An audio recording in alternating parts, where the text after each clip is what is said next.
so sorry, Peyton. I can't tell you. I signed a confidentiality agreement. What I meant to say was, what happened to you? I got in a car accident a few years ago. How did it happen? I slammed into a tree while texting. I'm so sorry. It's okay. I knew I had a problem. I was glued to my phone back then, but I never thought it would lead to this. Welcome back to Boys Bible Study. When you look at the screen time section of your phone, it says you spent 17 hours today listening to our podcast.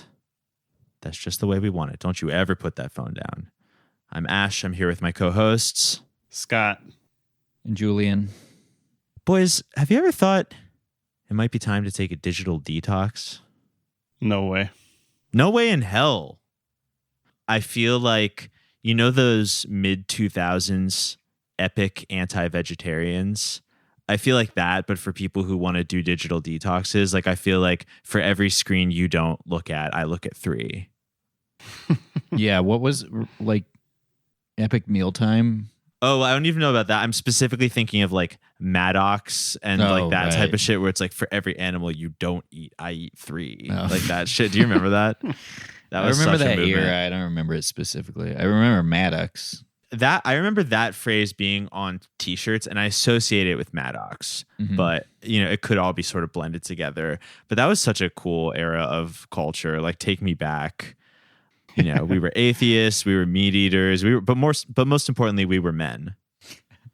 You know, back when men were men. Yeah, that's right. Speaking of taking me back, though, in the movie when they mention how upset they are that they realized they had been up till 4 a.m. watching YouTube videos the night before, it immediately took me back to a time when I was younger with just like wonderful memories. Yeah, like, absolutely. It just like triggered that in me in like a really positive way. No, that's funny you say that because I had a similar experience.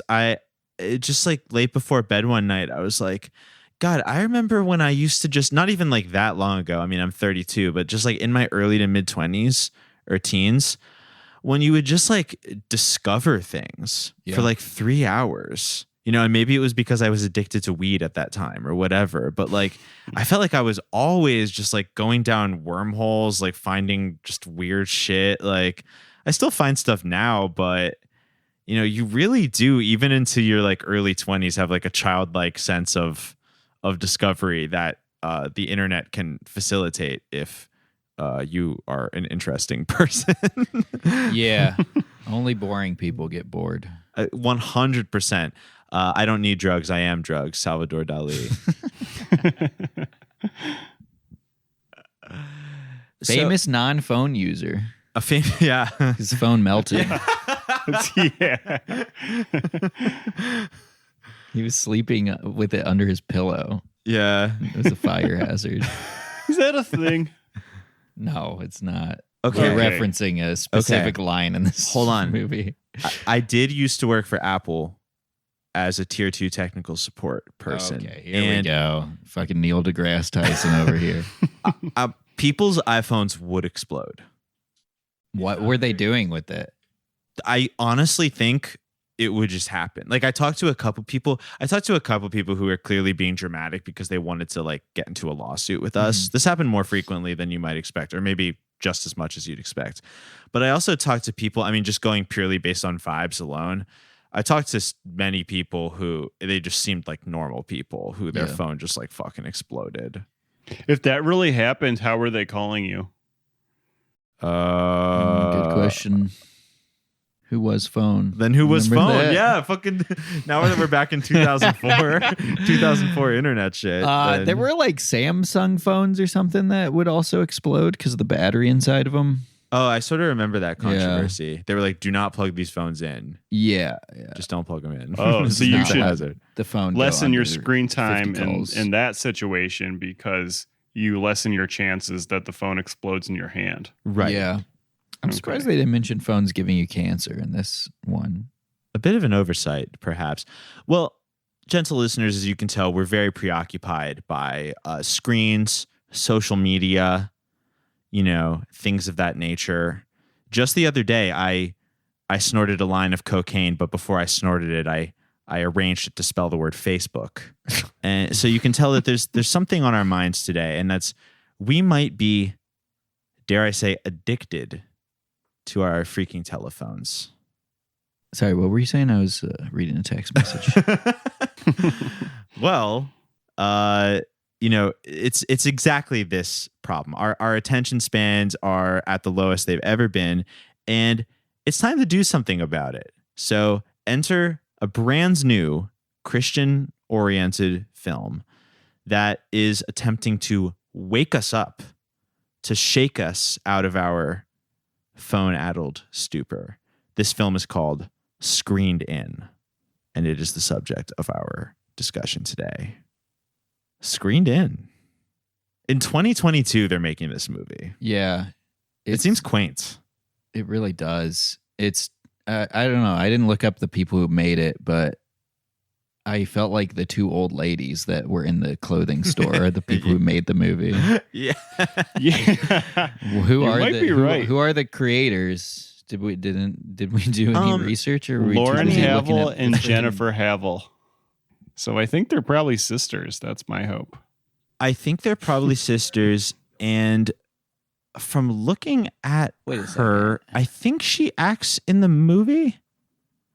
Okay, that kind of makes sense. That it would either be like Yes. somebody really old or someone really young. Yeah, it could be a young lady looking to the side, or it could be an old lady looking down. It sort of depends on how you look at her directly. Could it be a young couple embracing, or is it a vase, a fancy vase? It's very hard to say. This is sorry. what we can say is that whoever made this is an extremely self-righteous person. 100%.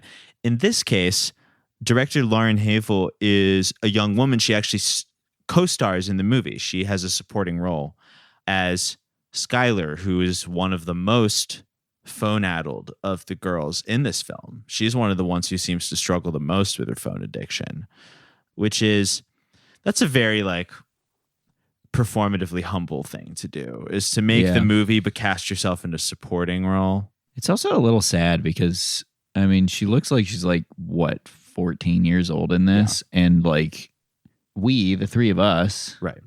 and maybe you, dear listener, can remember a time when cell phones weren't as pervasive. Yeah. But this person's never had that. No, I do genuinely, empathize with her in that case, because it's It's like how we miss the Beatles and the Stones. Back when music was good. yeah. Yeah. Yeah, I haven't stopped listening to Imagine for 2 weeks for some reason. Yeah, ever since watching Genius by Ray Comfort. Yeah, I feel a couple ways about it. First, when on one hand, I do think that it's it's the phones are bad, folks. I'm sorry, they're bad. Phones are bad. Phones are Okay. They are. Remember that? I do. I do. I mean, look it up. But also, I feel like to make a movie like this, you're so pandering in the way that a certain type of Christian entertainer tends to pander to old people. It's an old person supremacist movie. Yes, it is. Mm. Yes, it is. That was the smartest note I wrote in my futile attempt to take notes during one of these movies. It is, in fact, an old person supremacist movie, and yeah, it is totally just done to pander to the sensibilities of old people who are what's wrong with these kids? They don't have attention spans anymore. Yeah, given the fact that it was written by a 14-year-old and had the production value that it had, and that one of the characters' dads was a successful film producer, and everybody in this movie was very rich. Yes. Yeah. It feels like this was the only way that they could get this movie made, was to pander to adults that want their kids to get off their phones. That's and a it was possibility. the darkest thing they could think of. This movie really felt like it came from a world where I'm blanking on the movie. I think it's just called Snow Globe, where the only world people know is inside of a snow globe of like a perfect little Christmas town. That this movie felt like that, but like a snow globe for Christian Girl Autumn. You could like turn upside down and leaves would fall down or something. they're like it's like all they know. It's like what they grew up with. Yes. This is like the darkest thing is like the use of phone, while like other people rely on phones for like your sole computer, paying bills and such, and general communication. Right. Also, tellingly, I mean, there was technically no conflict in this movie until the main character, Peyton, gained awareness of her phone situation. I mean, if you think about it, technically everything was fine. Like there was no real conflict in their lives other than interpersonal things until Peyton, similar to how Adam and Eve ate the fruit from the tree of life and realized they were naked. Peyton realized that she was going on her phone too much and tried to drag everyone down with her into original sin. Yeah. It kind of reminded me a lot of the Canyons. We just watched The Canyons. Yeah. Julian and I just rewatched The Canyons. I was thinking about that too. Mostly because I was like, these people have so much money and live in such hideous houses. And also just like, I mean, obviously they get real problems in the Canyons towards the end of the movie, but it was just like, it was a great window into rich people creating problems out of nothing. Yes. Because they don't know how to deal with whatever fucking brain poison you get when you have a lot of money. Yeah. Yes. Withholding things from yourself because like you don't have the option not to. Like in the Canyons, not to get off too much on that tangent, but like it's a very memorable scene for me early on where they're like at a fancy restaurant and like all four of them are just like looking into their phones, like only half having conversation. Yeah. That felt ahead of its time in 2013. Yes, it did. It was so real. Yeah, it was awesome. It made me realize watching these movies so close together, money really is the solution to all of your problems. Yep. I'm not saying that that's good. That's just how society has just living in the economic structures that we do. Like that's truly the only way you can be happy. Yes, it is. Is to have a lot of money. Yeah, the way that we've structured everything, that is the only way. Because the opposite of that is just going to cause you problems. No matter how hard you try to avoid them or get over them. Right. You just can't not have money in this world. Right. And so when you do have money, you just have to create your own problems. That's so true. That's so true. And I did sort of feel like, Screened In is very much a manufactured problem.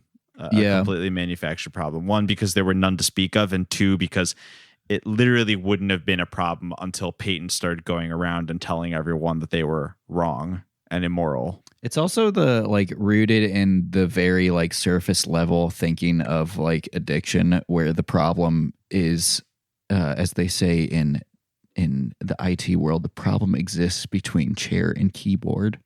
That's cute.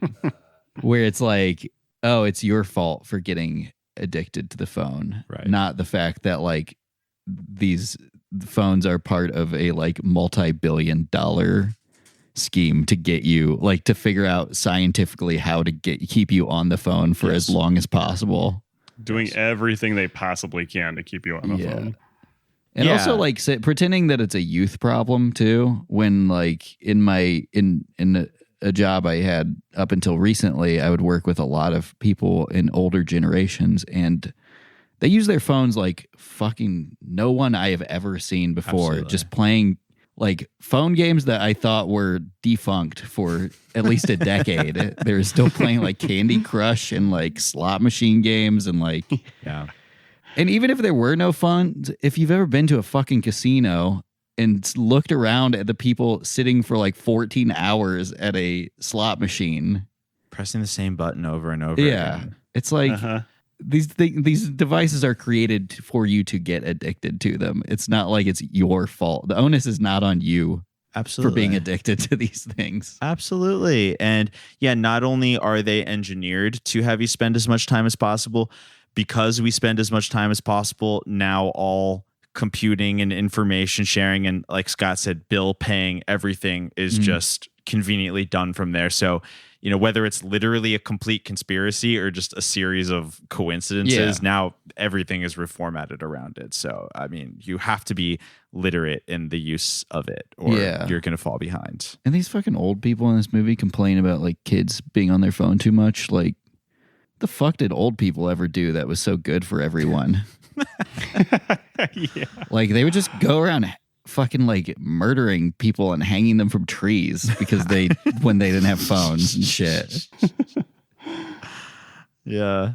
Like this idea that everything was so nice and dandy before phones were invented.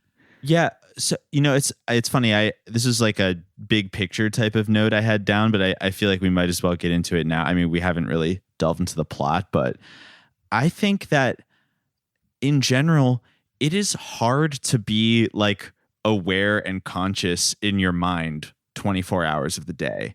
It is a difficult task. And like to think that the phone is the only, like this is a new thing that allows us to like sort of disassociate and disconnect from our active thoughts for a moment. Like, you know, there's always been something. It's physically impossible to be in this state of like mindful awareness all the time. It's stressful. Yeah. I don't know. Earlier, like there's a point in the movie when the girls, before they sort of realize they're in the throes of addiction, they're sitting around at Peyton's birthday party, and it's like an all-day party.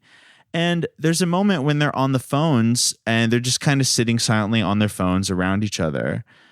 And, you know, Peyton notices and you know, cries foul about this. But I was like, I mean, they're spending like all day and night together for this party. Like when you spend all day with your friends, there's little periods where you just kind of, you want to be with your own thoughts for a little bit. You know what I mean? Like that's like normal. That doesn't mean that you don't care about each other. It's like impossible to be like, what are you going to do? Like just sit there and like look into their eyes and be like, you're valid the whole time, instead of like taking a moment to like fucking even like, you know, just go out in the front yard and like walk around a little or just be by yourself for like 5 minutes before you get back in. If you check most millennials' Instagram accounts, I think they would really like to have parties where people just sat around and say, you're valid. Yeah, 100%. Yeah. Let's not give anyone any ideas.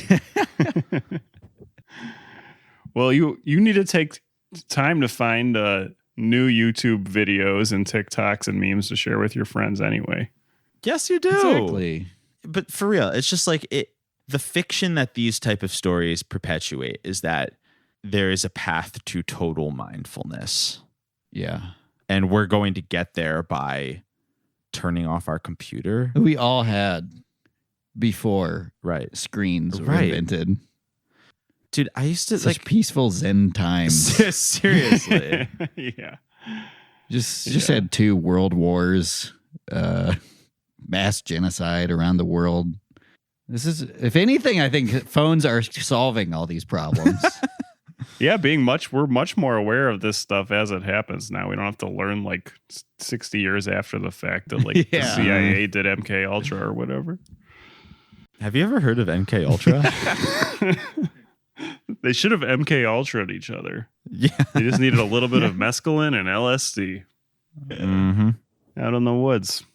Well, I was just, you know, when I was a little kid, like before I had my phone all the time and everything, like, you know, I used to collect baseball cards and sports cards and just stuff like that. And I mean, I would just like open up my binder of baseball cards and just like stare at them for like an hour at a time. And like, is that functionally better than...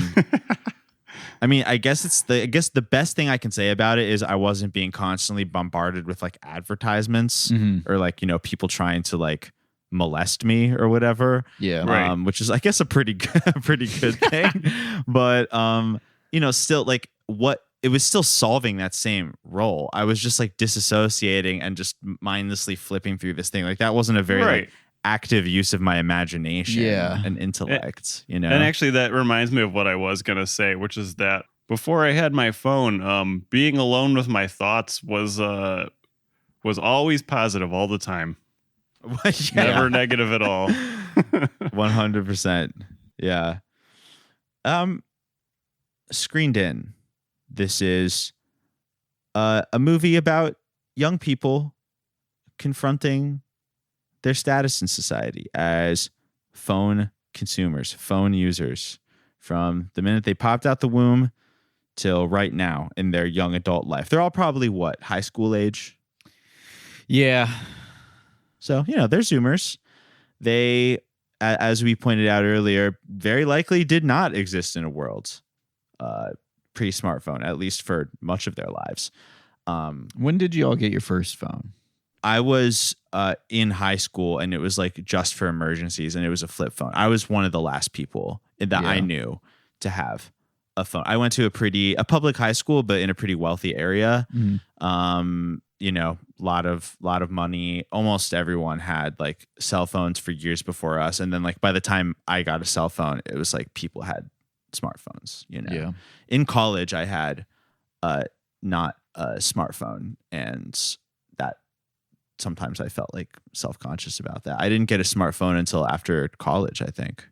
What constitutes a smartphone? A phone where you can go on the internet, and it has like a screen where you can like browse the web. Okay. That's my conception of what a smartphone means. I got my first cell phone, a flip phone when I was like 21 or 22. I think I was a junior in college. Oh, you're a little older than us. Yeah, I'm a little older than y'all. And then I didn't get a smartphone until late 20s, maybe. I definitely held off for a little while. Sure. Yeah. I had to share a phone with my sister like in 8th grade, when I was in 8th grade. And then I think I got my first phone for myself when I was in like sophomore year of high school. But then I had a BlackBerry Pearl in college for as long as I could possibly hold out for. I fucking loved that phone so much. Really? And then they were so shitty that you could get one for free if you like got a phone. Like there was a deal for a while where if you bought a new phone from Verizon or whatever, they would give you a BlackBerry Pearl for free. Whoa. Yeah, I should have hoarded them or something. But I remember my junior year or my senior year college girlfriend had an iPhone. I was the first person I'd ever seen who had an iPhone. Yeah. And it was like mind blowing. And I just put the app on her phone that had like the little gun that you could like tap the trigger and it would just shoot. That was the golden age. Yeah. The lighter. I gotta get one of these. The lighter, the beer, the glass of beer that you could drink. That was the all-time age of interactive art. It hasn't gotten any better than that. I do think one thing that people to some extent probably miss out on though is like because lots of people are prone to text over talking to each other now, which is totally fine. But I did really enjoy in high school just having like really long conversations with friends on the phone. Yeah. And I feel like that probably doesn't happen quite as much. I call anymore. people. I bet people do. I think people FaceTime. I think people chat. Yeah. That's true. You're probably right. There is. I know that texting is like definitely a way that people communicate, but like I have a feeling that people do spend long times on the phone with each other. People play games. They go on Discord. Yeah. They do that with each other. Yeah, true. Good point. Yeah, it's just shifted a little bit. It definitely different has. ways to do the same thing. Probably. Should we dig into a little bit of the plot of this movie? I mean, there is actually some really meaty and insane shit that happens in this movie. Is the thing? Oh, yeah. I, as much as it is like a bizarre meditation on smartphones that feels like it was made like 10 years too late, there is some really insane plot shit that happens. For sure. Like I was taking like snarky notes in my phone the whole time, and there's a section midway through where I wrote like, no, please no, please no. Like I was just basically live tweeting to myself while I was watching the movie. It's some weird plot developments that are just like totally unnecessary. Yes. The movie's only 50 minutes long. It's like a hell house of smartphones. Yeah. That's what it is. It's like you go through this hell house and it just like presents you with all of the possible bad things that could happen, and like they technically happen to the characters of the movie, but I almost didn't take them literally as if they all happened. They almost seemed like they were all possibilities. Right. Because if you really read the movie for what it is, it's like giving up your phone is the worst thing you could possibly do. Because in the week that these girls give up their phones, like a Greek tragedy amount of shit happens to them.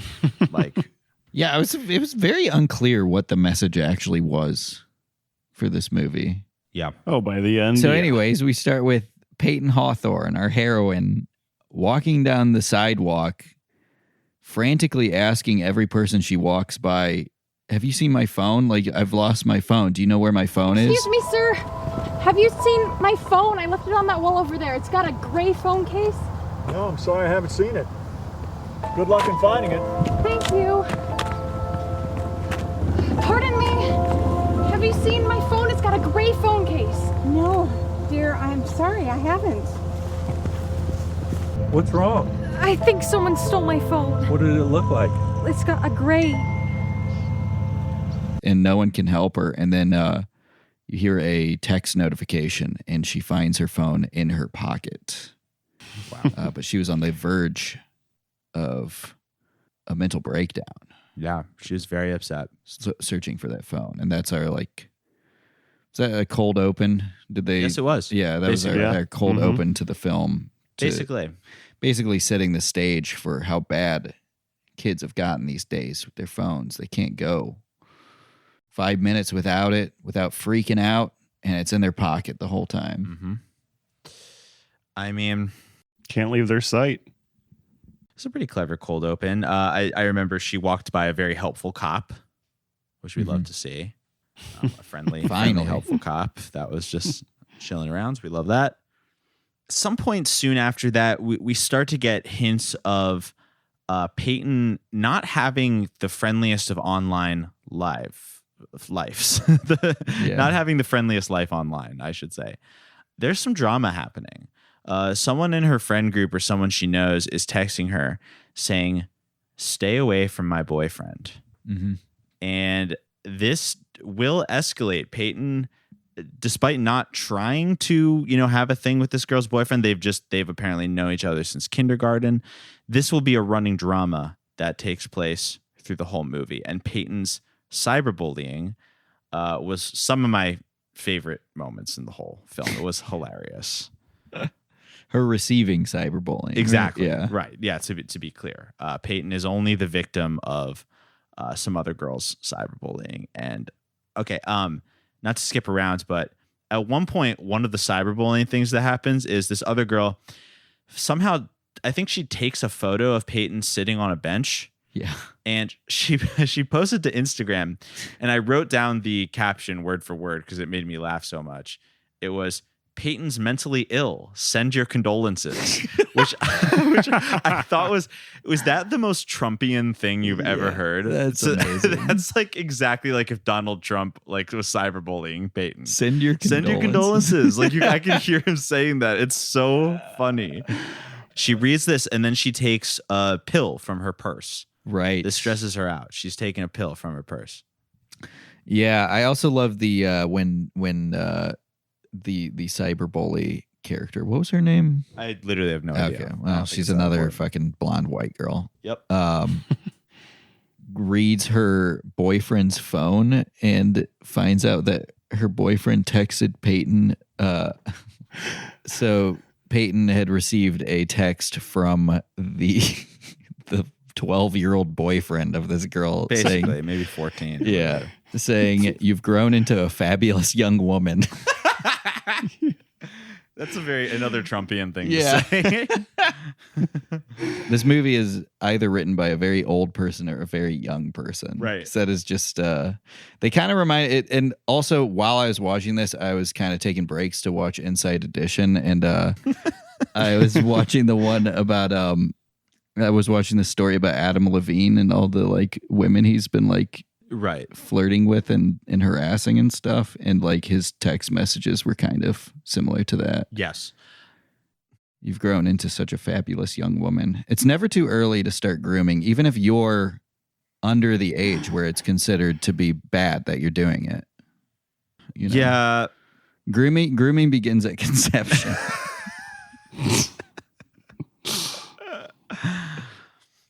I don't know if Adam Levine was harassing those women. I think he was just texting them.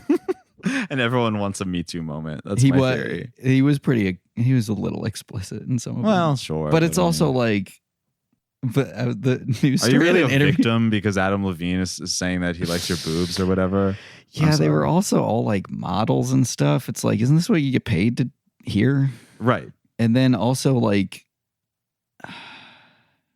somebody was like, see, this is a guy that we thought was a shining example of how men should treat women. Well, and I'm like, brother, there's your problem. I'm like, Yeah. you're looking at a dude who has fucking the word California tattooed across his stomach. And he's like, no dude covered in tattoos like that is not going to be accused of sexual harassment at some point. Come on. Are you fucking kidding me? If you look at anyone and you're like worldwide famous for being a hot guy, you don't think he's like Right. trying to fucking get pussy at every second that he's on this you think he's planet? never cheated on his wife before? Yeah, like absolutely. Come That's on. what's so insane to me. And it's like, I mean, the onus is still on him. well, sure, but for doing these I mean, things, sure. but still, it's like, what did you fucking expect? Cheating is not a good thing to do, but it's also not like illegal, and it's not like harassment. It's like everything seems like a two-way thing. Like none of the women were being like, "Stop messaging me." Yeah. Like, they were all messaging him. Like, I'm sorry. Like, it's like you're not a victim for getting flirty Instagram DMs from a famous man. I'm Yeah, sorry. one of them showed a Unless you're response to underage. her. One of the ladies was like, "Don't you have a wife?" And then he said, "It's complicated." And then they just stopped showing the screenshots of the text messages. And it's like, I don't necessarily think that means that you are like, it's so weird how like puritanical some of this stuff gets. Well, absolutely. Mm-hmm. The same language that people have used to call out sexual assault has been like reappropriated for just like any kind of Infidelity. grievance, which it just sucks because it's like it's lost all of its like meaning and impact. And I think it's that like fucking, I think it's a nightmare personally.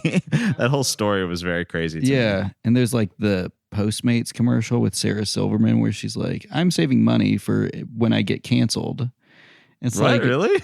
yeah, and it's like I haven't supposed to seen be that. like tongue in That's cheek, crazy. but it's like, That's have we weird. like forgotten that people get canceled for like sexual assault and Yes. like doing horrible things? It's very like, oh my God, this is such a Come weird on. cultural moment.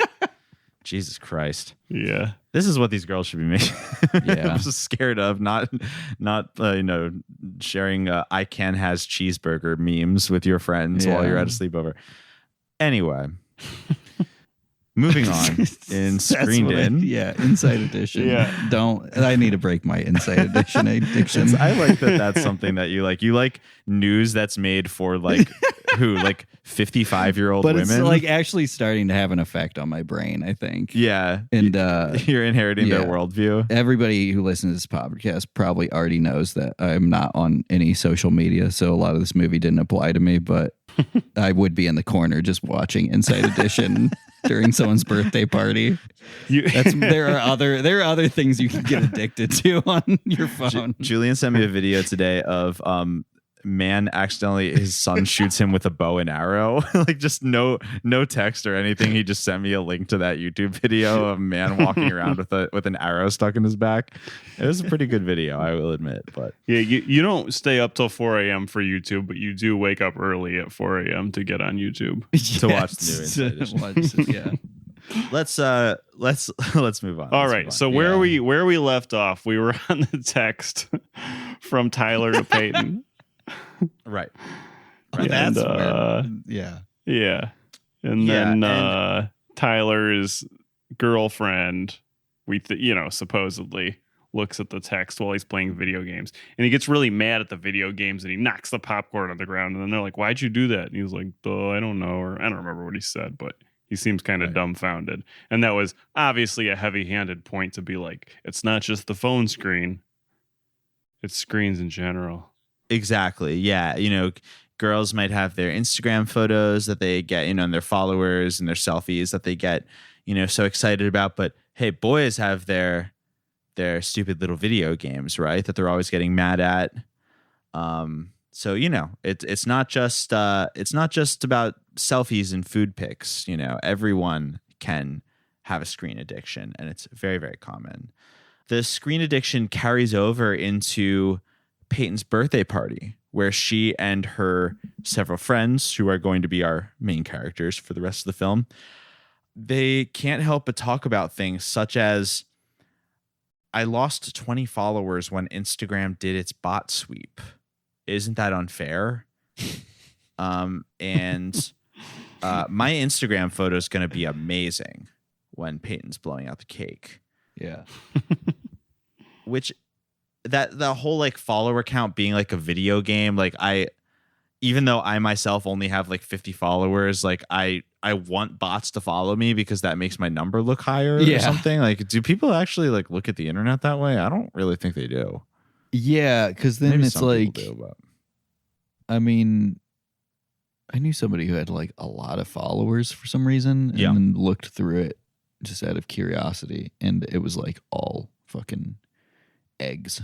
Oh yeah, absolutely. I mean, so people do still game that because like also 20 followers. You're talking about like the difference between a penny and a dime. Yeah, I'm all about the difference between $10 and $1 million. Well said. That's the grind set right there. Yeah. Peyton is offended by this discussion. All her friends are filming her blowing out the candles, and she goes, "Don't you guys like my cake?" My Instagram photo is gonna be amazing. I lost like 20 followers when Instagram did its whole like bot sweep. That's terrible. Isn't that ridiculous?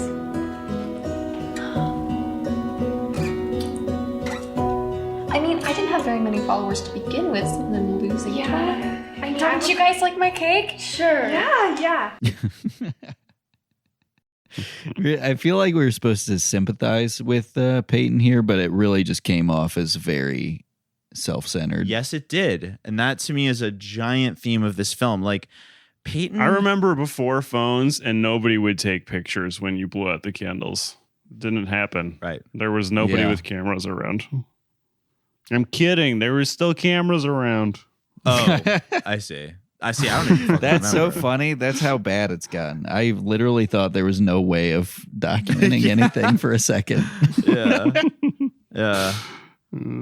I actually have a weird memory of like my dad trying to take a picture of a beautiful sunset with like a camera that you had to, get the film processed at like Walgreens. Yeah. And like, getting the photos back like 3 weeks later and it just like looking like an egg in the sky. Yeah. It looked horrible. I don't know why that like just stuck in my head. Him being like, wow, what a beautiful sunset. And like taking out the camera and like snapping a couple pics and just. Yeah, you literally have to wait weeks to find out that it looked terrible and didn't capture it at all. And finding the guy from the Walgreens who develops your film, like lurking in your backyard. Yeah. Peyton wants attention. She's like, well, why can't this be about me, you guys? It's my birthday. Mm-hmm. But it was about her. Everyone was filming her. Yeah. What do you want? Do you want to be the object of their gaze, through capturing a monumental moment, or do you want to be the object of their gaze with like everyone's screens put down? Like you're still the center of attention, girl. Like, yeah, I don't get what's the Cherish problem. it. Your 15 minutes are running out. Yeah, it was very confusing. And then the whole problem was like everybody was on their phones, not paying attention to her, but she was just sitting there looking sad, like fucking read a book or something. Yeah. Or like you were saying, it's fine to have a moment of downtime. It is. Yeah. That's healthy and fine to have a moment of downtime where again, you're not like giving each other like saying like here's 10 things I love about you or whatever. And you know what gets people really wanting to hang out with you is to throw a temper tantrum about their behavior. Absolutely. You catch more flies with honey, girl. Yeah. Exactly. And if it's your birthday, just suggest doing something else then. Which she does. Actually, they end up putting the phones down and pulling out Monopoly. One of the worst like the things good little you can do they are. that would definitely not a mindless and tedious way to spend your time for 4 hours. I mean, listen, I do like some board games, but I'm actually not a big board game fan, even the interesting ones. Yeah. Because to me, my problem with them, and this is not always true, there are some that are really fun, but I find that sometimes I would actually prefer just to like sit around and talk and bullshit with my friends and like playing a board game. Like if I'm sitting around and we're like, let's play a board game, I'm like, okay, well, there's 2 hours where we're just going to be like focused on this game and like not talking to each other. I'm just personally not as not counting the hour of learning the rules and then and an hour and a half of actual playtime is second guessing if you're playing the game right the entire time. I'll go to a board game party. Like someone's like, oh, I want to play this game. Let's all get together. But like if I'm just chilling with people and someone's like, yeah, do you want to play this game you've never heard of that has like 3 full computer printout pages of rules? I'm like, can we just like... There's a reason why they're called board games. That's very true. That's what you're going to be playing them. That's really important. That Also, says a lot about our society. Like you said, Monopoly, a game that famous sapiosexual Dane Cook made millions of dollars making fun of how boring and like how many fights you get in with your family. Is that true? Yeah. That's funny.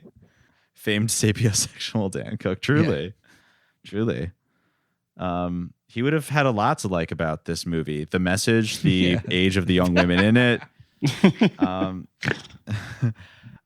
Yeah, he would have been sending that same text. Yeah, you've grown into such a beautiful young woman. Yeah.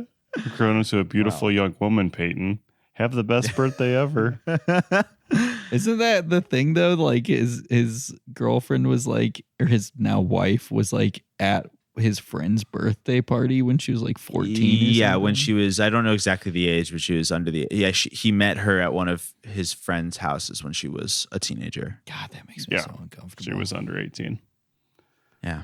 I don't know about you guys, but I don't like the sounds of that. Well, personally, I don't like that. It sounds weird. Another strong comedian seduced by by a Jezebel. Well, by a Peyton or a Chloe or a Skylar. Ditching this train of thought as quickly as possible. I will say, is this a bonus episode or is this? It's a free one. Oh, no, it fuck. is. Uh-oh. I was hoping at least people would have to pay to take these clips out of context. It's around this time when Peyton suggests the idea of the digital detox. A line that I wrote down. She says, "You're on Instagram, Sophie's on Snapchat, and you're working on your blog." Yeah. And she also says that, and you're never going to believe this, but she says, "I'm more connected than I've ever been, although I've never felt so lonely." Wow. It's true. I wrote down, "You're on Truther, she's on Parlor, and Becky's browsing Stormfront."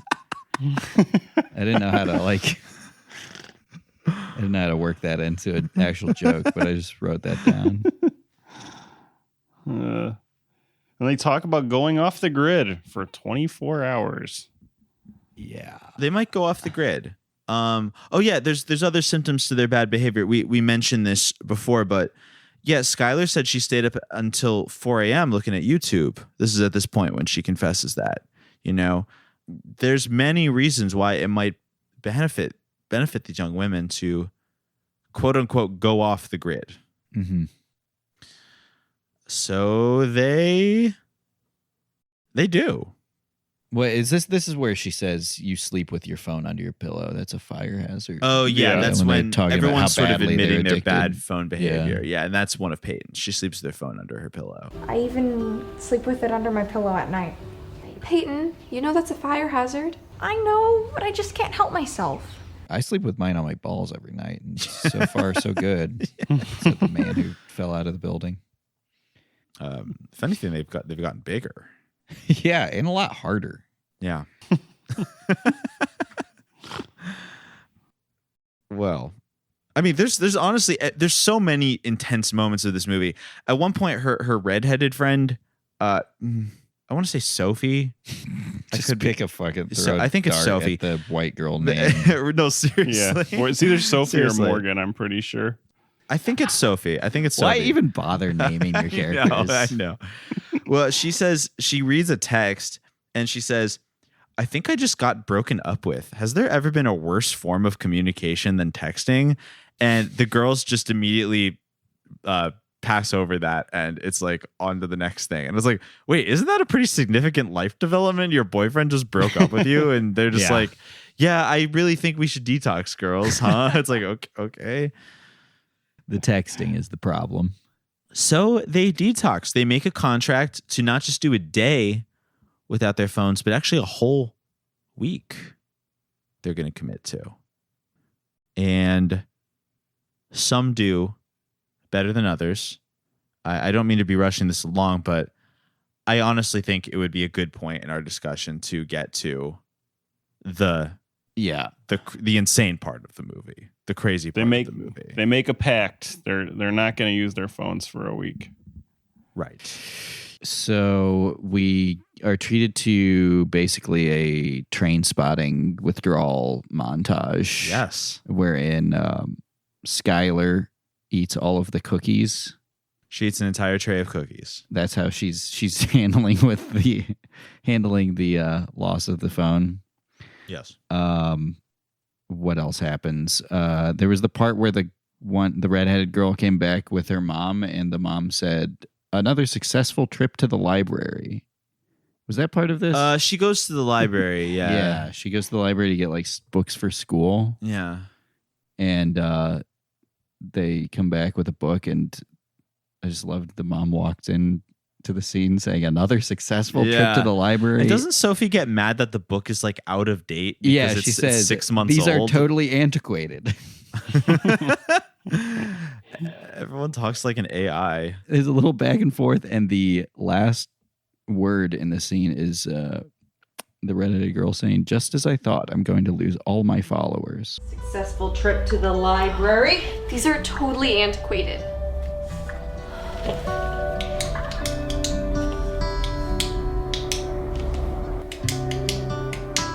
What are you talking about? This is from this year. What? Like 6 months ago? Just as I thought. I'm gonna lose all of my followers. Yeah. That's us after this episode drops. Yeah. Yeah, for real. Just as I thought.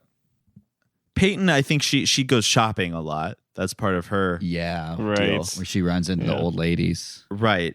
Yeah.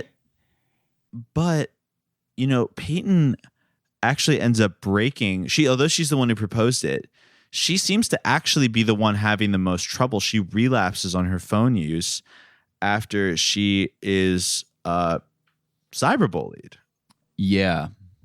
She's cyberbullied. This woman is telling her to kill herself online, sending her, threatening text messages. And she's looking at her phone in a situation where she really should not be. Yes, she's babysitting two 3-year-olds. Yeah, just about. Watching them play in the front yard. 3 or 4. Before that, though, I think the only reason she knew she was supposed to babysit is because she had her phone notifications on. Yeah, right. And she's with her friends, and she gets a reminder while they're all actively talking about how they're not using their phones. Then she gets a ding. And she's like, "Oh, I'm sorry, it's an emergency. I almost forgot I have to babysit." And they're like, "That's not an emergency." They're so mad that she has a reminder for that. Yeah. I was thinking, I don't know what these parents up to. Maybe one of them's like a doctor or something. Maybe it basically is an emergency. She has to babysit these kids. That's her job. What's going on? Yeah. Remember how fun it used to be to make plans with somebody 6 days in advance and then go to the thing, go to the movie theater, and they just didn't show up, and you just had no idea what happened to them, and so you talked to them 2 days later. Yeah. Shit like that would miss happen. those days. Yeah, miss that. Jesus Christ. Yeah, that is one thing that unequivocally phones have made our lives better. Yeah. You can plan things out and be in a giant complex, like a huge mall space or at a concert or whatever, and be like, "Where are you?" Yeah. And be able to find the person. That's pretty amazing. Yep. Couldn't do that before. True. I guess there are some good things about phones. So the device that she needs to remind her that she has a job to go to, unfortunately, is the same device that she's incredibly addicted to and can't stop looking at, even while watching 3 or 4-year-olds take turns like riding a car down the driveway into the street. Yeah, already doing a terrible job babysitting. The babysitting activity. Worse, the babysitting activity she's chosen for these kids is to essentially do a 2-person bobsled team into moving traffic. And she's looking at her phone and receiving tons of messages telling her to kill herself. Receiving death threats. Which is such a funny thing because, like, I mean, that would take the forefront of anybody's mind, regardless of whether or not they were addicted to their phone. Especially if it's someone you like know who's doing that to you. That's very serious. Yeah. And you should tell an adult about that if you're underage. Mm-hmm. Like, you really should. But, you know, she's preoccupied. While this is happening, the younger of the 2 children, maybe 3 years old, just wanders off the driveway, ostensibly into the street, which was terrifying. The second one, as if that already isn't bad enough, the second one immediately takes her purse, just identifies a bottle of pills, opens it up, opens the childproof cap of this bottle, no problem whatsoever, and just fucking starts taking bites out of him like it's a Pez dispenser. Yes, it's like candy. One of the funniest sounds I think I've ever heard in any of the movies we watched was the kid, the little 3-year-old, putting a pill in his hand and eating it and going, 1.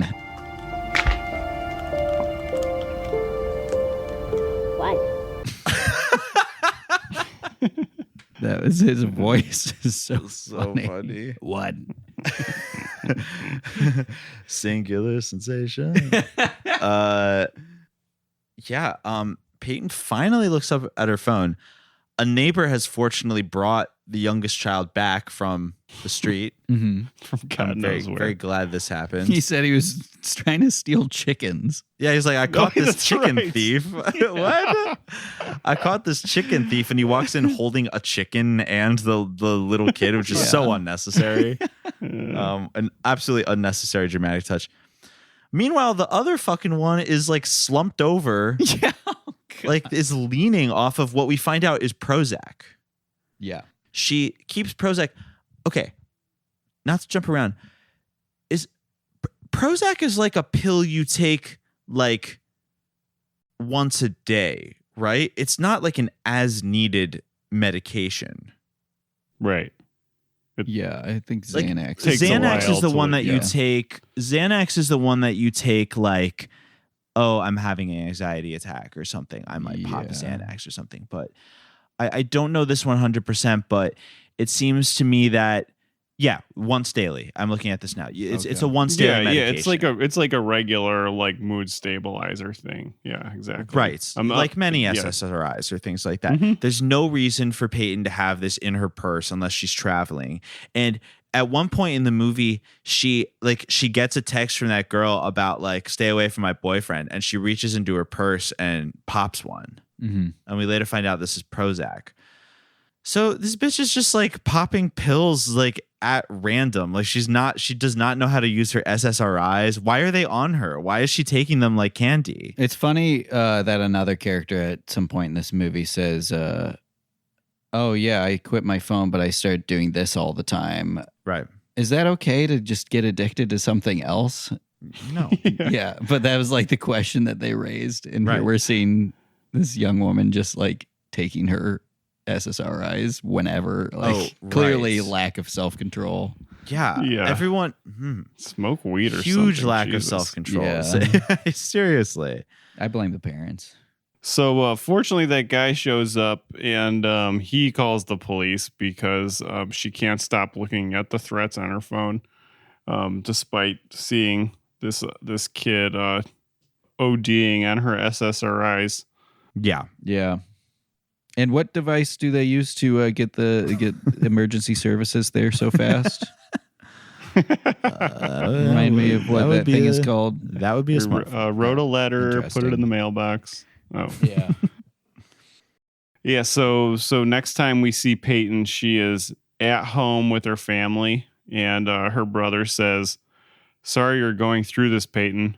Sure wish you would have kept that pact." I'm sorry you're going through this, Peyton. Sure wish you would have kept that pact. You're the lamest brother in the world. Very understanding. Horrible thing to say. Yeah, she grabs his phone, I believe, and they do the weirdest, like, running around the table, like chasing each other around the table thing, where they're just sort of like jumping left and right. And she reveals that her brother is also addicted to his phone, and he's been looking at porn for several hours a day. It implied that he was watching porn. Yeah. Right? Because she grabs his phone, looks at his screen time, and is like, how could you? Monday, 7 hours and 33 minutes. Entertainment, social media, and Landon. Well, at least I didn't kill a kid. I mean, your screen time doesn't say like porn on it. It's not itemized like the No. old phone bill used to be. Yeah. Is it Maybe his, OnlyFans an his- app? Maybe it's OnlyFans. Yeah. She opened his private browser and it's just Yeah, all it's just loaded OnlyFans with links, yeah. or you know, it's like the app Grinder is taking up 67% of your screen time, or something like that. So this is around the point where they get, speaking of siblings, is it Peyton who finds out she has a half sister? Yes. Yeah. Yeah. Peyton, Another strange development. Peyton running around the house freaking out that her brother watches porn and just accused her of killing a toddler. Looks under a chair and finds a box with photographs of another like a young girl. And this is when her mom is like, The box is just sitting under a chair. yes, the in secret the box corner. is sitting under a chair. This is when her mom is like, oh, you found the box. Yes, you have a half sister. I never told you this. Mhm. Her name is Chloe. Yeah, her mom was was impregnated via sexual assault in high school. Right. Another very intense detail added onto the past 5 minutes of this movie. Very. Yeah. Just casually mentioned. Yeah. Yeah, Right. it was so strange. I should have told you a long time ago. You have a half sister. What? I was a junior in high school. My boyfriend got me pregnant. It wasn't consensual. That's horrible. I had to give the baby up for adoption. Her name is Chloe. I know her. Her mom's basically like, yeah, it's not the point that I was raped. It's that, do you have this half sister? Yes.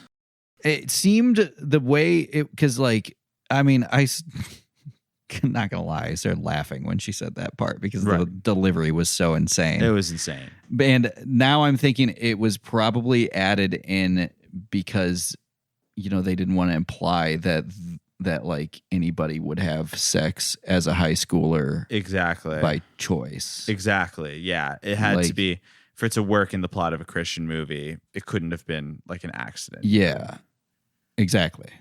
So like the mom was still good and she didn't have an abortion. She gave up the daughter for adoption. So it's basically like, it felt like they were really wedging in this message that like, even if you are impregnated forcibly against your will, then, or by means that are forcibly against your will, then you don't have to, you can always give the child up for Yes, you can. adoption. And who knows, maybe have some magical reconnection later in life. In this case, her half sister is literally a girl that she sees around. Yeah.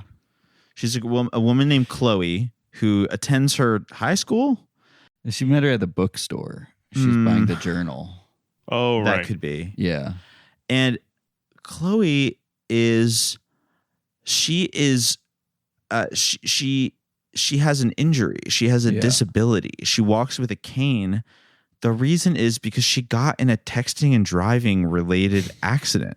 She was texting and she slammed her car into a tree and she almost died or never walked again. And it is a miracle that she can walk even with a cane, even disabled. Yep. All of this is happening within 10 minutes. Exactly. And so this is what I'm saying. This movie is like a hell house. Yeah. It's like you go in the hell house and it's like, oh, in the first room, it's like don't do drugs, you'll die. The second room is like, don't have sex, like you'll get raped and have to have an abortion or whatever. It's like that, but for phones. It's an after school your special. Eyes are bloodshot and you're watching conspiracy videos at 4:30 a.m. You're watching videos about how the lizard people hopped from Anunnaki to Earth, and they're possessing our newscasters, or you're watching videos about how Dr. Yakub created white people 1,000 years ago in a lab. Things like that. I was gonna say you're staying up till 3 a.m. and somebody's gonna force you to take the gay potion. But it kind of stepped on the staying up till 4 a.m. joke. So they go through this hell house, but fortunately, one of them has the opposite of a hell house, a heaven home. I don't know. Heaven home. But Chloe has a cabin in the woods, a nice cabin in the woods. It's some relatives of hers or something. Yeah, off the grid. Yep.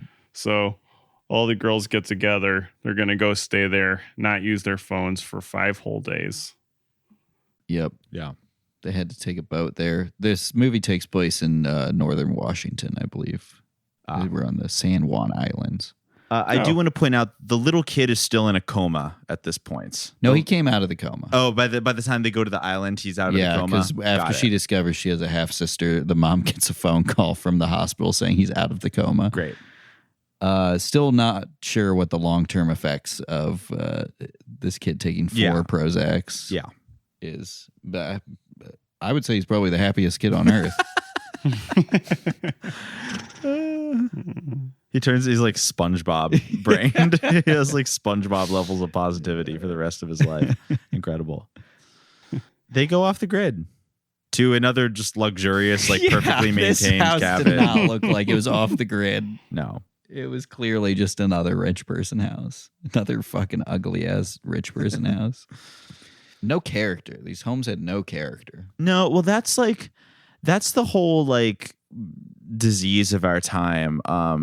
I've seen someone online refer to this as refinement culture. I've seen specifically the Lindy Man, whose account I really like. He refers to this as refinement culture, where basically everything in our current society is moving aesthetically, visually, is moving toward refined and all personality stripped from it. I mean, it's everywhere from like logos to design to just design in general, about everything, architecture, visual design, graphic design.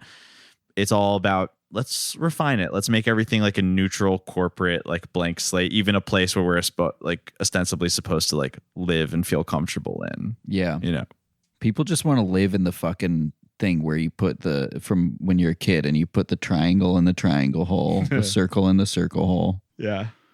That's all you want. That's all you little piggies want. It's just symmetrical shapes. Right. Right. And everything in its place. But, even this heaven house is not without its issues. Just when we think that they're out of the hurricane and they're into the eye of the storm. Yep. Just when we think that they're safe. The girls go on a hike, I guess to, just enjoy nature or whatever. Yeah. And they fucking get lost in the woods. And they're hungry and scared, and it's getting dark. And Peyton fucking falls off of a cliff and is hanging on for dear life, like Mufasa in The Lion King. Yeah. She loses a shoe.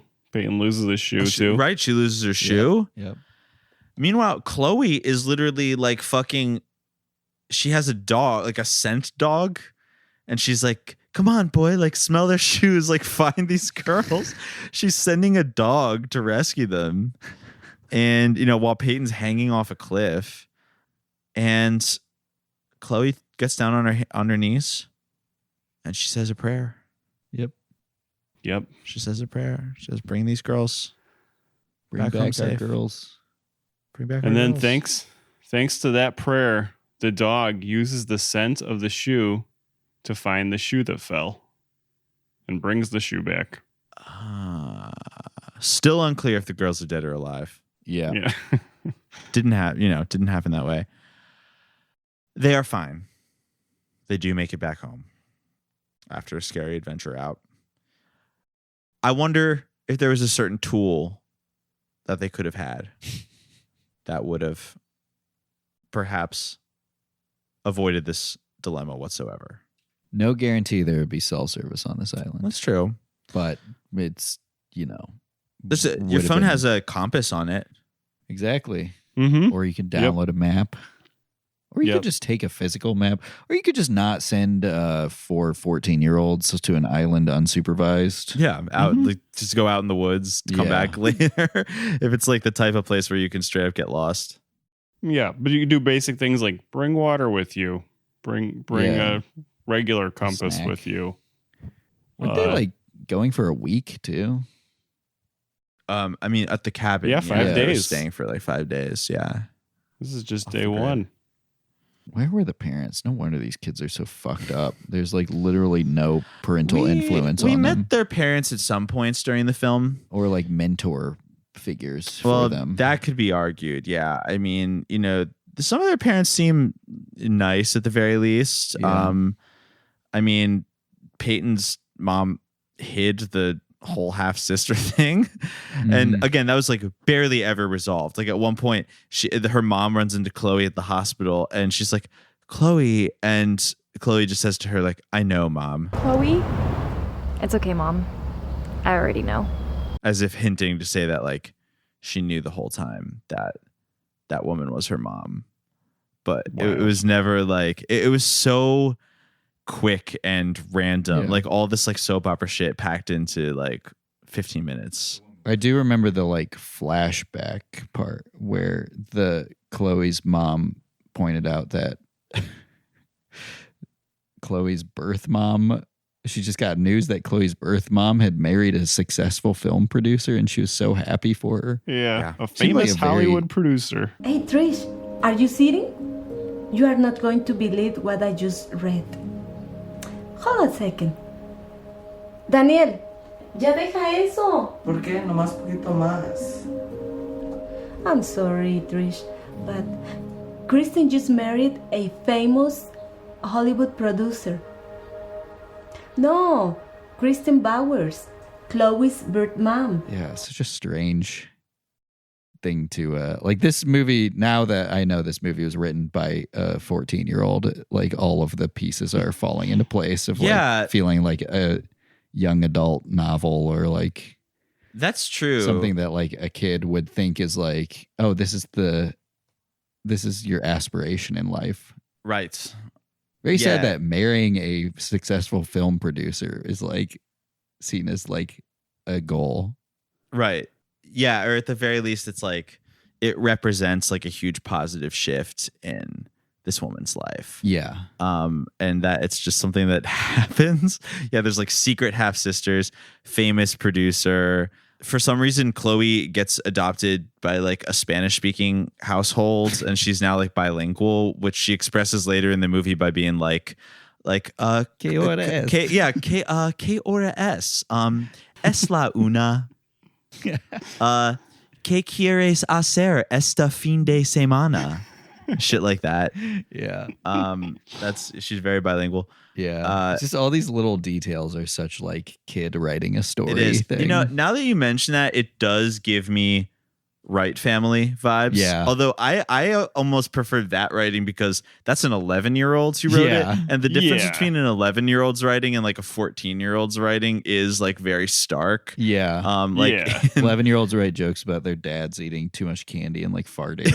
Yeah. Right. And then, or that aspect of Halloween Hero where he has the calendar that just says death ! Point on it.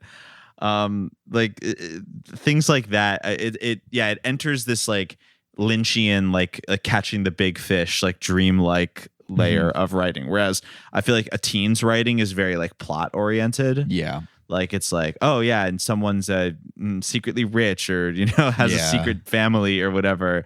But yeah, little kids are like, yeah, we're all pandas and we're all superheroes. Yeah. Right. Yeah. And I think that's this is just a matter of personal taste, but that writing is a little more exciting to me. I Yeah, think. it's also, the Wright family is, and I mean this in an endearing way, a bunch of hillbillies that live in the middle of nowhere in Maine, and they're pretty much off they the are grid. off the grid, even though they all use computers and constantly. the people who made this movie were all like rich people living in an island off the coast of Washington. Yes, that's a really interesting point because so both of them obviously technology interfaces hugely in their lives because it does for all of us. I mean, the Wright family, they use editing software. They use, all these things. They're certainly not like, cut off in the nature of they can't afford or don't know how to use technology. They're quite fluent in it, as everyone is nowadays. But the difference is like the girls in Screened In, they are so concerned with like their appearances and like maintaining their like the look of their class and their like neighborhood and everything. Like they're trying to fit in a very particular way. Yeah. And the Wrights are like, I don't know them, but I get the vibe that they're just doing their own thing and they're not really bothered by other people. They're just themselves. Yeah. And it's like, to me, it's like they might not be off the grid in terms of technology, but they're off the grid in terms of like they're comfortable inhabiting their own like identity. They're not like they're not constantly like looking bored over and their addicted shoulders. and can just do whatever they want and have money to do whatever they want. They're like enthusiastic and passionate about making stuff, and they happen to have the tools necessary to make stuff, and they use those tools to make that stuff, and that's it. Totally. Yeah. And it ain't these kids' fault they were born rich. No, of course not. We God just bless hope them. that someday God did bless them. But hopefully someday they have the self-awareness to realize that. So, we'll pray for them. They'll be on my prayers for sure. Actually this reminded me of something I wrote down where, for a movie that was vehemently anti-internet and anti-phone, I mean, the production of this movie was so inspired by internet video. Yeah. It was so inspired by TikTok, internet, the way that like music flowed in and out and there were like constant beds of music happening throughout the film. Just the look of the film, the way everything was framed. It's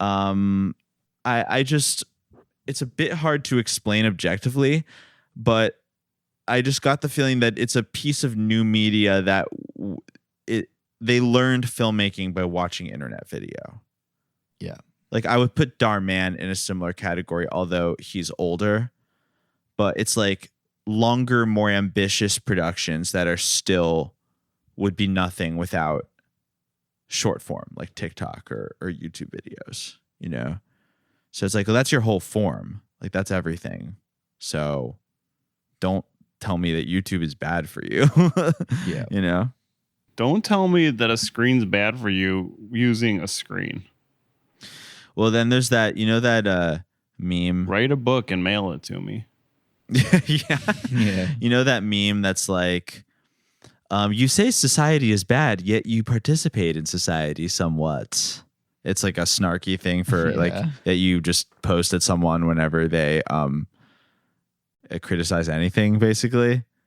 And it's definitely hard not to do that with this movie because I want to be like, give it up, girl. Like phones are fine. They're here to stay. I don't know what to tell you. At the same time, I mean, you made this movie, right? Like go read a book. Yeah. If it's that big of a deal to you, don't make this movie. I mean, you're just making more content for me to get lost in.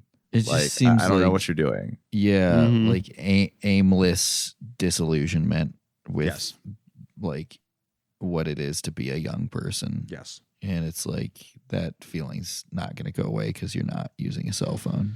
Right. But, in the past, Jack Kerouac would do like, I don't know, Dexedrine and like drive across the country and then write an entire book on a typewriter to express like nihilistic youth disillusionment.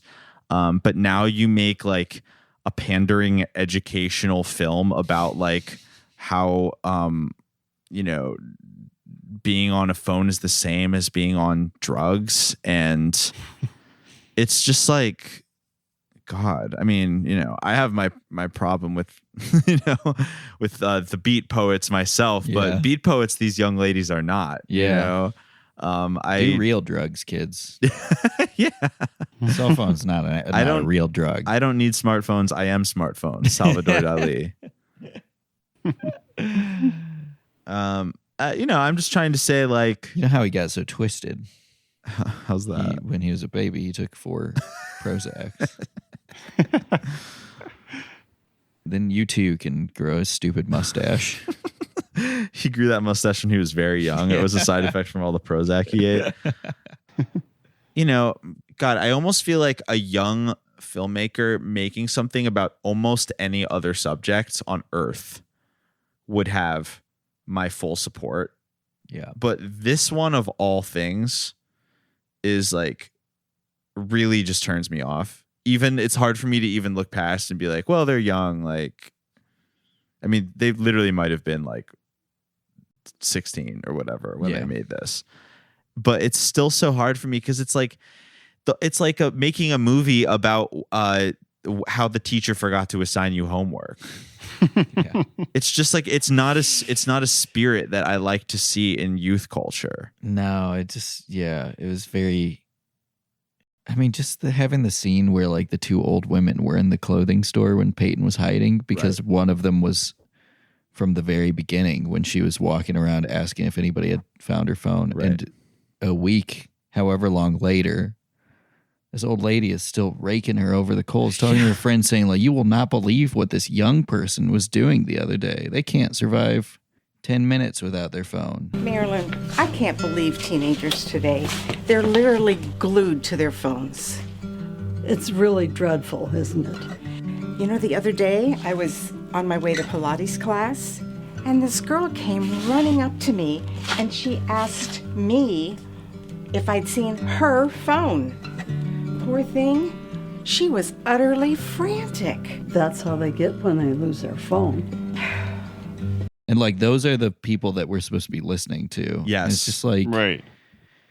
Like it's still on your mind. Like, yeah, it's just like siding with all the old people or whatever, and you're just like, bro, fucking you're a kid, act like a kid. Yes, exactly. Be a kid when you're a kid. What's that famous saying? Youth is wasted on the young. Yeah. That's what this movie was about to me. I was gonna say, enough about me. What's your why? It's the last line of the movie. Ah, yes. That's a great way. A great way to end our discussion of this film. I was hoping for a call to action written on screen. That's what we love here at Boys Bible Study. We at Boys Bible Study believe that every movie you make is better if at the end you have instructions for the audience on what to do next. Oh yeah. The only thing we love more than cutting unfair criticism to movies made by 14-year-olds. Yes. Is when a movie insists for us to, I don't know, text your friend a certain thing. Well, that wouldn't be in this movie. Oh, write a letter to your friend. Well, the closest we do get to that, Screened In does have a breaking the fourth wall moment where Chloe, if you're not keeping track, is the woman who was near paralyzed from a texting and driving related accident. Mm-hmm. She says that many people have different whys in their life for why they might want to break their addictions to their screens or in general lead a more wholesome and mindful life. And she turns to the camera, breaks the fourth wall, and says, "What's your why?" Life is precious, girls, and I don't want to waste another minute of it. Which is why you tackled your addiction? Yes, that's why. But enough about me. What's your why? My why? I mean, what's your why? And then a song by Y plays. Yeah. I wish it was like the end of the Holy Mountain. Camera. Pull out. Zoom back camera. Yeah. That would have been cool, but it's again not that swaggy. And I part of me was like, I would, would have been fun. It would be fun for all of us to answer what's your why, but I don't have a fucking why, dude. I love my screens. I do not think I have a problem. I'm sorry. No, I do go on I'm on the screens all the time. I am. Yeah. I'm on it at work. Not be on them. No, you cannot be on it. I'm on it at work. Yeah. We're on it right now. I got, the little thing recording. So every so often, I look at my notes on my phone. My phone buzzes. Mm-hmm. I love it, man. Like it's a tool. It's not. It's a tool. I don't have a smartphone problem. I have a smartphone solution. That's so true. People get addicted to anything. Yes. And hey, listen, if something is not bringing you joy, your smartphone or whatever, like do take a break from it. I think that's a great thing. There will be days like where I'm like, I don't know, sometimes when I go to band practice, I have to put my phone in airplane mode because like I just don't feel as present. Like, I'm working with the other guys and I'm like, I do that for myself at times when I feel like I want to make sure that I'm not like missing a moment, because when I'm focusing on something, you kind of want to tune out for a little bit, look at the phone. I'll do that from time to time. That being said, I love my screens. I'm sorry that I am an interesting person with a rich inner life and I can always find something to entertain and stimulate myself. That's not a me problem. That's a you problem. That's what I'm trying to say. So yeah, that's how I feel. I'm not on anything except LinkedIn. Yeah. And Inside Edition's YouTube page. And I would be hard pressed to find any tangible positive things that has done for me. Yeah. Why do you choose to go off? I can't think of anything funny. What's your why? I was jealous of everybody else being funnier than me online. That is hard. Yeah. I have that issue sometimes. My biggest problem is just like when I'm reading too much like downer news, which I ultimately do not regret having that knowledge in my head, but just too much at once can be that's the knowledge of good and downer. Evil, my friend. Yeah. There you go. Ignorance. I say I gave up news, but that's not entirely true because I'm exposed to so much of it. I don't intentionally follow any news, but just from being online, it's pretty hard. I'm on Twitter all the time, so I see stuff. I was worried that I would not know things, but the thing is everybody else knows stuff, and you're gonna hear about it. So, sure, I maybe was a day and a half late on finding out that Roe v. Wade had been overturned. But I mean, did that's you need fine. to know? It's not the like second? I could have done anything It's not like about it. It's not like it was because you forgot to fill out the survey online, and that's why it got overturned. Well, yeah, we lost by one vote. As a Julian. Supreme Court justice, I probably should have been a little more into what was the schedule and stuff, the group text. It's hard. The Slack there's a lot of notifications in the justice. The thing Slack. is the group Sharing DMs so many are memes. entirely on Instagram, so they know that they have to, the other justices know they have to text me separately to let me know, and sometimes I feel like they just don't want to put in that minuscule effort to do that. Yeah, that's fucked up. So my bad, everybody. That's why the Supreme Court should be abolished. Right. It's not your fault. It's a faulty system. We need to break our Supreme Court addiction. We need a detox from the judicial branch. For real, we got to find a Christian Supreme Court movie. I mean, that's not about Roe v. Wade. That would be pretty easy to find. Yeah, I want to find one about a Supreme Court justice who They're all about Roe v. Wade, Yeah. There's the one that I can't wait to watch in the future, which is the same cast as the Columbine movie, but it's about abortion. Yeah, wasn't that the one that was Sofia Vergara's ex-husband? I don't remember that detail. The one with Jamie Kennedy? I don't remember that detail. I just remember it has. I think it was a separate one. Okay. I just remember it has the two.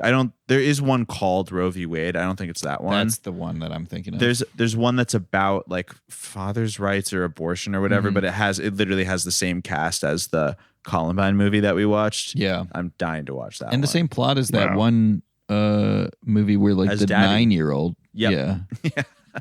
Has the 11-year-old who went, oh, my baby, not my baby. That was awesome. That movie was crazy. That movie was written Daddy. by an adult. Yes, it was. Yeah. Oh man, I want to see like a Neil Breen Supreme Court movie where the one by one each of the Supreme Court justices apologizes in front of like thousands of people and then kills themselves in different ways. Or disappears. Yeah. Alternately. What is Neil Breen up to these days? I think he's working on a new movie. Yeah. I'll allow it. Should we rate Screened In? Let's do it. What do we think, boys? What is the official Boys Bible Study rating of Screened In? You know, it was better than most episodes of Black Mirror. I will certainly say that. I'll give it a 20 out of 20 bots scrubbed from my followers. Perfect score right there. Wasn't that why Elon Musk like didn't want to buy Twitter? Was because he found out that like it would have wiped out like 80% of the users. Oh yeah, when they like purged all the bots. Yeah, I don't remember that. That's pretty funny. That's possible. Talk about somebody who needs to break their screen addiction. As for me, you know, I love Screened In. I thought it was like a strong piece by some young female auteurs, which, you know, I forgot to say, I do genuinely appreciate when we have a female director in our canon here, because it's all too uncommon. I mean this in full sincerity. It's all too uncommon in the genre pieces that we do. So I'm happy to see it. I hope these young ladies continue to make maybe an even more annoying movie next. I'll be in the front row to see whatever tedious, annoying, condescending work that these young ladies have going on soon. And finally, I would like to remind everyone that I'm not screened in with you. You're screened in with me. I'm going to have to give this movie 5 out of 5 troll faces because I love my life online. I went from having no phone to posting on the White Stripes message board for 10 years. Then I was on 4chan for a while. Then I was on a different message board. Then I was on every piece of social media ever. I'm more logged in than I've ever been. I'm happier than I've ever been. And I don't think that these are different from... I think these are correlated. That's what I'm trying to say. It's good. I love the screens. I will never log off. Mm-hmm. Wow. I'm having trouble thinking of a score because I stayed up till 4 a.m. last night watching YouTube videos and didn't sleep at all the night before that. But I'm going to give it 1 out of 1 pillow on fire because I can't sleep without my phone. But enough about me. What's your why? What's your why? Jesus Christ. Oh, God. Imagine ending any train of thought with that in conversation.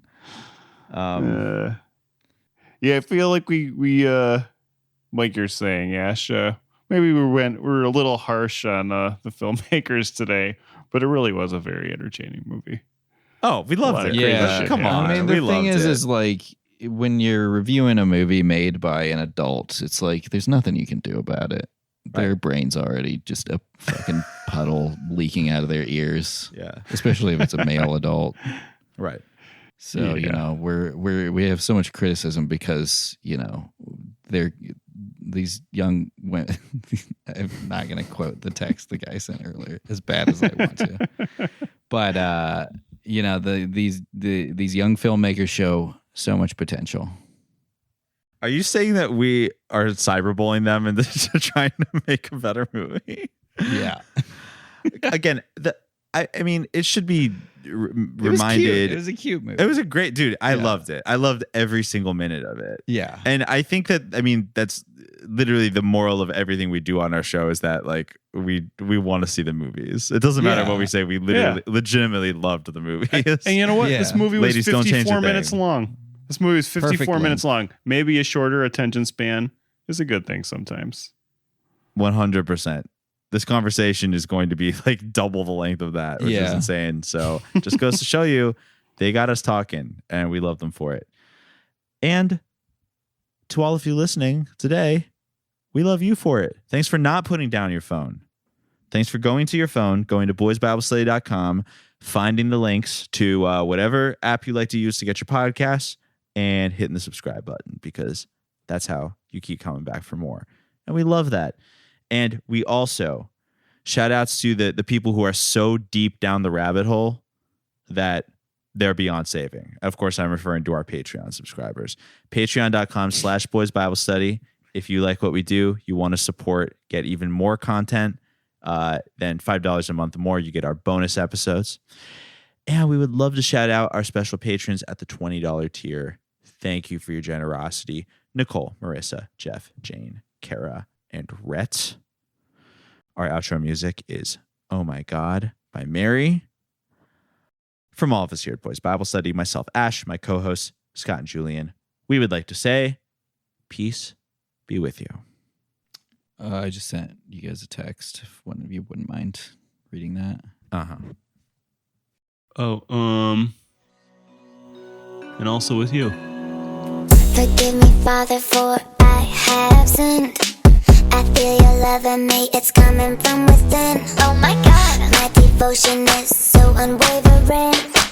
Divine emotions when you enter me. Every day